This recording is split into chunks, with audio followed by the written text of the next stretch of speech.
مەراسیمی کردنەوەی دووەم دەروازەی سنووریە لە نێوان هەرێمی کوردستان و وڵاتی تورکیا. دەروازەی سنووری زێت دەکەوێتە سنووری قەزای مێرگسۆر لە ئیدارەی سۆران.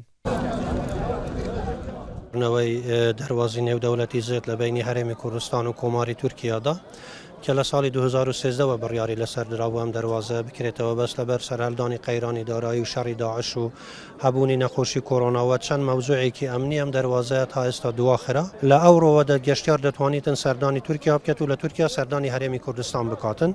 کارەکانی ڕایکردنی هاوڵاتیان لە بواری گەشتیاری تەواو بووە. کردنەوەی ئەو دەروازە سنووریە هەنگاوێکە بە ئاراستەی کار ئاسانی بۆ هاوڵاتیان و گەشتیاران، ئەوەش خۆشحاڵی هاوڵاتیانی ناوچەکەی بە دوای خۆداهێناوە. پێشتر کە دەچوین بۆ تورکیا چکە ماڵی مامەکانی و خزمناسیارمان هەموو لەوێنە تقریبی 14 ساعت بوو بە سیارێ بەخۆم چوومە 14 ساعت هەتا گەشتنە گوندێکی ناوی شەمزینان بوو لەوێ داتین دەچوونە گوندی ئەسلی خۆمان بەس ئێستا دەتوانین بە 2 ساعت بە 2 ساڵانجارێک سەردانی خزم کەسمان دەکرد. ئێستا ئەلحەمدولیلا دەتوانین بەیانی بین بە نیورانی بگەین بە خزم کارمان کەواتە دڵخۆشین کو ئەرێ وڵای دڵخۆشین هەم دڵخۆشی ئێستا لە پشتیم لەگەڵ خوشکم و مامەکانمان قسەی دەکرد. ئینشاڵڵا بەیانیەکە کە پاسپۆرتمان لێدا بە ویزە دەچین.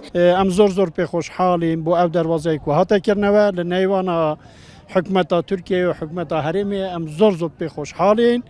ئینشاڵڵا دێ دەوام کات ئینشاڵڵا دێ سەربەراز بین بە حدودای يعني مروید ما هنر عراقی و مروید وان هنر لترکیه و ایشالا هم دهم سرای کو ددین ام گله پی خوشحالیم بو هر دو رخاش 10 ساله اما انتظاری اوی دکین سرزیری حتی اما دا چینا گواری و سورینا هکاری و دا چینا چقورجا و سرزیری دهوک و دا سورینا حتی 12 ساعت زمان من دچید وقت من دچید انتظاره که هند مازن بو ما هم حاس کنه قپیا 20 سال میو قپیا و بیام گله پی کی خوشین ملت مجه پی کی خوشه 150 گوند هن زاترن او قپیا بو حتی استانبول جدی فایده حتی وانه حتی استانبول حتی هکاری bütün گله ایراد فایده لمیش بیتن بو ما گله باشه یعنی هم گله پی کی خوشین کو او قپیا و بی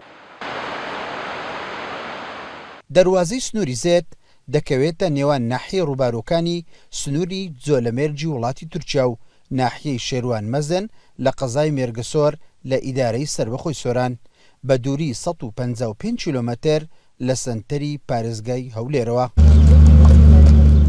دەروازەی سنووری زێت دووەمین دەروازەی سنووریە لە نێوان هەرێمی کوردستان و وڵاتی تورکیا. لە ئێستادا لەگەڵکردنەوەی ئەو دەروازەیە هاتوچۆی گەشتیاری دەستی پێکرد و بڕیارە لە ئایندەیەکی نزیک ئاڵوگۆڕی بازرگانیش دەست پێ بکات. ئیسماعیل عوسمان، کورسات نیوز، دەروازەی سنووری زێت لە سنووری قەزای مێرگسۆر.